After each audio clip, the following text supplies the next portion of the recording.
السلام علیکم ورحمۃ اللہ وبرکاتہ۔ ان الحمد للہ نحمده ونصلی علی رسولہ الکریم، اما بعد، اعوذ باللہ السمیع العلیم من الشیطان الرجیم، بسم اللہ الرحمن الرحیم۔ وَلَنُذِيقَنَّهُم مِّنَ الْعَذَابِ الْأَدْنَىٰ دُونَ الْعَذَابِ الْأَكْبَرِ لَعَلَّهُمْ يَرْجِعُونَ۔ ناظرین کرام، زندگی کا وقت بڑی تیزی سے گزر رہا ہے، اور یہ بات ہر انسان کو یاد رکھ لینی چاہیے، وَلَن تَجِدَ لِسُنَّتِ اللَّهِ تَبْدِيلًا، اللہ کے فیصلے کبھی تبدیل نہیں ہوتے۔ اللہ رب العزت انسان کی زندگی میں اگر کوئی چیز دیکھنا چاہتے ہیں تو وہ اچھے اعمال ہیں۔ آج جس وقت سے میں اور آپ گزر رہے ہیں، پوری دنیا بالعموم اور ہمارا وطن پاکستان بالخصوص ایک سخت ترین آفت سے گزر رہا ہے۔ اس میں کتنی سچائی ہے اور کتنی غلط بیانی ہے، یہ ہم اللہ پہ چھوڑ دیتے ہیں۔ بہرحال یہ ایک حقیقت ہے کہ ہر انسان ایک سخت آزمائش کے اندر ہے۔ اچھا اور دانا عقل مند انسان وہی ہوتا ہے جو ایسے وقتوں سے نصیحت حاصل کرے۔ اسی دوران ہماری زندگی میں ایک مرتبہ پھر رمضان آیا۔ آج رمضان کے 8 دن گزر چکے، 9واں دن چل رہا ہے۔ مجھے اور آپ کو یہ بات سوچنی ہے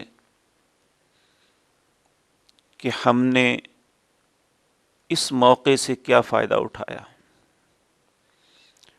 کیونکہ کاروبار بند ہیں، انسان اپنے گھروں میں قید ہو کے بیٹھے ہوئے ہیں۔ اجتماعی یا انفرادی اعتبار سے ہم نے کیا کیا؟ جبکہ رمضان کے آغاز سے لے کر آج تک اور شوال کا چاند طلوع ہونے تک اللہ کی طرف سے فرشتے تو مسلسل اعلان کر رہے ہیں۔ ہر صبح کو یہ اعلان ہوتا ہے، ہر شام کو یہی بات اللہ کی طرف سے پیغام سنایا جاتا ہے، وَيَا بَاغِيَ الْخَيْرِ أَقْبِلْ وَيَا بَاغِيَ الشَّرِّ أَقْصِرْ۔ اے نیکی کا ارادہ کرنے والے، اب تو اپنا قدم بڑھا لے، اے برائی کا ارادہ کرنے والے، اب تو اپنے آپ کو روک لے۔ لیکن میرے عزیز بھائیوں اور بہنوں، اس سخت آزمائش کے اندر بھی آپ کسی سے نہیں اپنے دل سے پوچھ لیں کہ ہماری نمازوں کی کیفیت کیا جا رہی ہے، ہمارے روزے کی کیفیت کیا جا رہی ہے، ہم نے کتنا قرآن پڑھا، ہم نے کتنی مرتبہ اللہ کے سامنے ہاتھ اٹھا کے التجائیں کی کہ اے ہمارے مالک و خالق ہمیں معاف کر دے۔ ہم نے کتنا اپنا رویہ بدلا، ہم نے اپنے جھوٹ کو ترک کیا، ہم نے حرام رستوں کو اختیار کرنے سے اپنے آپ کو بچایا، ہم نے اپنے رزق کو صاف کیا۔ اگر تو یہ سب کچھ کیا تو پھر ہمیں اللہ سے اچھی توقع رکھنی چاہیے کہ اللہ رب العزت نہ صرف ہمارے نقصانات کا ازالہ ہی نہیں کرے گا بلکہ ہمارے لیے خیر کے دروازوں کو کھولے گا۔ لیکن اگر ایسا نہیں ہے، اور حقیقتاً یہ میں دکھ کے ساتھ بات کہتا ہوں، کسی بھی بھائی کو پوچھ کے دیکھ لے بھائی نمازیں کتنی پڑھی ہیں؟ یا تو انسان بڑی ڈٹائی سے کہتا ہے جی میں نے کوئی نہیں پڑھی. کیوں نہیں پڑھی؟ میرا لباس پاک نہیں ہے. ایک مسلمان ہوتے ہوئے کتنی شرمناک بات ہے کہ ہم یہ کہیں کہ میں مسلمان بھی ہوں اور ایک مقدس مہینے سے گزر رہا ہوں اور میں آج بھی اپنے آپ کو پاک نہیں کر سکا. آج بھی میرا لباس پلید ہے، آج بھی میرا جسم پلید ہے. پھر کس چہرے کو لے کے اپنے رب کے حضور پیش ہوں گے؟ اللہ کے ہاں تو فیصلہ انصاف پہ ہے. اور سوچیں جو کچھ ہم کر رہے ہیں، جب اللہ انصاف کے ساتھ فیصلہ کرے گا تو کیا یہ فیصلہ ہمارے حق میں ہوگا یا خلاف؟ کتنے لوگ ہیں جنہوں نے قرآن کو پڑھا یا قرآن کو سمجھنے کی کوشش کی؟ میرے عزیز بھائیو، یہ ایک ایسا وقت ہے جب کہ ہم اس ملک کے اندر مختلف فرقوں میں بٹے ہوئے ہیں اور کسی انسان کو کچھ سمجھ نہیں آتی کہ کس کی بات کو مانا جائے اور کس کی بات کو رد کیا جائے. ہر شخص بڑے بلند دعوے کرتا ہے کہ انا الحق، حق میرے پاس ہے، یہ میں ہی حق ہوں. میرے عزیز بھائیو، اگر ہم اس دلدل سے نکلنا چاہتے ہیں تو روزانہ قرآن کا ایک صفحہ، آدھا صفحہ ترجمے سے پڑھ لیں. ہمارے عقائد درست ہو جائیں گے، ہمیں ایک لائن مل جائے گی، ہمارے دل کی سختی دور ہو جائے گی، ہمارے دل کا زنگ اتر جائے گا، ہمیں نیکی میں راحت محسوس ہوگی، ہمیں برائی سے نفرت ہونے لگے گی. آج اگر یہ سب کچھ نہیں ہے تو اس کا سبب ایک ہی ہے کہ ہم بہت مذہبی بنتے ہیں، لیکن کس مذہب سے ہمارا تعلق ہے جس میں قرآن نہیں ہے؟ کس مسلک سے ہمارا تعلق ہے جس میں رسول اللہ کا فرمان نہیں ہے؟ یاد رکھیں، دین کسی عالم دین کی باتوں کا نام نہیں ہے، دین آباء و اجداد کے طریقے کا نام نہیں ہے. آج اس وقت میں، اس مصیبت کی گھڑی میں، اگر ہم قرآن کے ساتھ تمسک کر لیں، قرآن کی طرف لوٹ آئیں، تو یہ قرآن ہی ہمیں بہت سی مصیبتوں سے نجات دے سکتا ہے، ہمیں فرقہ بندی سے نکال سکتا ہے، ہمیں ہدایت کا رستہ دکھا سکتا ہے. اللہ رب العزت نے فرمایا ان ھذا القرآن یہدی للتی ہی اقوم، یہ قرآن ہی وہ واحد کتاب ہے، یہ قوموں کی سب سے سیدھی راہ کی طرف رہنمائی کرتا ہے. قرآن ہی وہ کتاب ہے جو انسانوں کو ضلالت اور گمراہی سے نکالتا ہے. قرآن ہی وہ کتاب ہے جو اس بابرکت اور مبارک مہینے میں نازل ہوئی. اس قرآن کے متعلق پیارے نبی جناب محمد الرسول اللہ صلی اللہ علیہ وسلم نے فرمایا ان اللہ یرفع بہذا الکتاب اقواما ویضع بہ آخرین، اللہ اس قرآن کی وجہ سے بہت سی قوموں کو عزت دے گا اور بہت سی قومیں ذلیل ہو جائیں گی. اب سوال یہ پیدا ہوتا ہے، عزت کنہیں ملے گی؟ ذلت کن کا مقدر بنے گی؟ جو تو اس قرآن کو اپنا رہبر، قرآن کو اپنا پیشوا، قرآن کو اپنا امام سمجھ لے، قرآن کو ہدایت کا ذریعہ سمجھ لے اور قرآن سے رہنمائی لینا شروع کر دیں، وہ عزت پا جائیں گے. 1400 سال کی تاریخ دیکھ لیں، آپ اس کا مطالعہ کر کے دیکھ لیں. جب بھی کسی قوم کو عروج ملا، کسی قوم کو عزت ملی، اللہ رب العزت نے کسی قوم کو بلند کیا تو صرف قرآن کی وجہ سے. اگر قومیں ذلیل ہوئی تو اس قرآن کو چھوڑنے کی وجہ سے ذلیل ہوئی.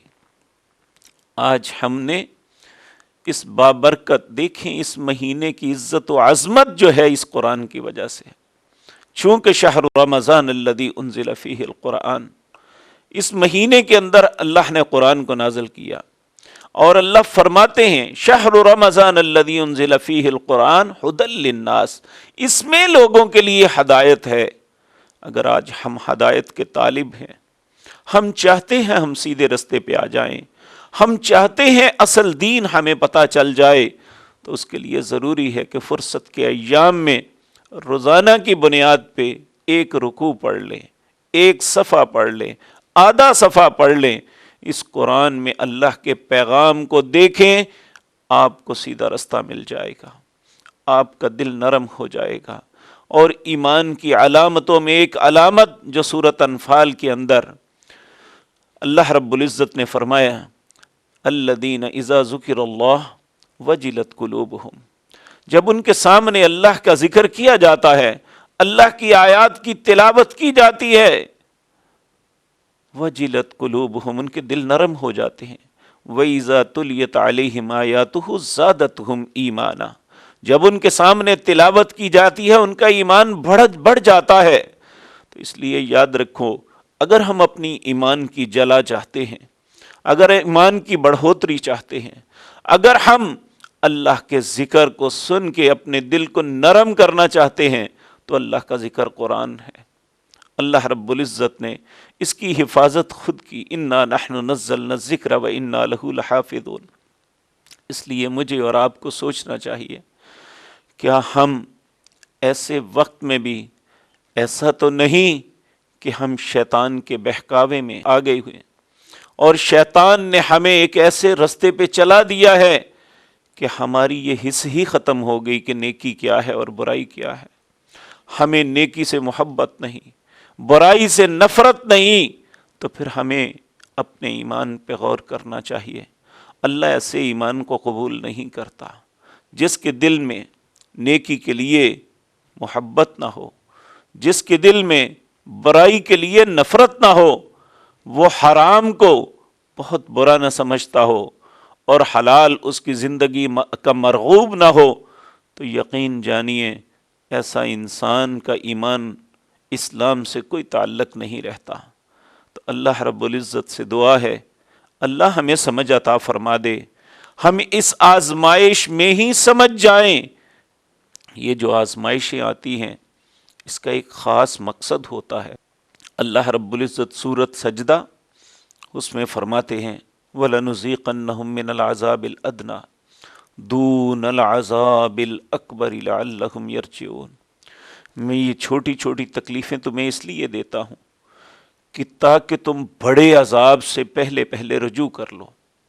تو اگر یہ سارا کچھ ہونے کے باوجود ہم نے اللہ رب العزت کی طرف رجوع نہیں کیا، ہم نے اپنے رویے کو نہیں بدلا، اگر نمازوں میں کوتاہی تھی تو نمازوں کی ترتیب نہیں ہماری بنی، اگر روزے میں کوتاہی کرتے تھے تو ہمارے روزے بڑی کوشش کے ساتھ نہیں شروع ہوئے، اگر ہم قرآن کی تلاوت عام دنوں میں نہیں کرتے تھے تو اس دنوں بھی نہیں کرتے، تو پھر یقین جانیے کہ ہماری خام خیالی ہے کہ یہ اس طرح مصیبتیں چھٹ جائیں گی، مصیبتیں ختم ہو جائیں گی۔ ایسا نہیں ہے، اللہ رب العزت کی طرف سے ہی یہ وبائیں، یہ مصیبتیں آتی ہیں۔ اللہ رب العزت فرماتے ہیں اِن یمسسک اللہ بضر، اگر اللہ تمہیں کسی مصیبت میں کسی تکلیف میں مبتلا کر دے تو فلا کاشف لہ الا ہو، اس مصیبت سے نکال بھی اللہ سکتا ہے، اس کے علاوہ کوئی نہیں نکال سکتا۔ اور اللہ رب العزت صرف اور صرف اپنے خاص بندوں پہ رحمت فرماتے ہیں جو اللہ کی طرف رجوع کر لیتے ہیں۔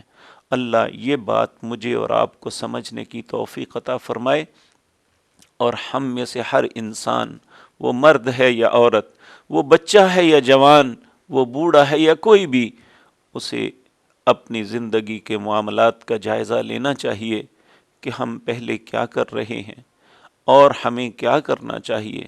اگر تو ہم اپنی اصلاح کر چکے تو ہمیں اس بات پہ اللہ کا شکر ادا کرنا چاہیے، اگر ایسا نہیں ہوا تو ہمیں رونا چاہیے اپنے کردار پہ، دکھ آنا چاہیے اور ماتم کرنا چاہیے ایسی زندگی پہ کہ اللہ کی اتنی سخت ڈانٹ کے باوجود ہمارے اوپر کچھ بھی اثر نہیں ہو رہا۔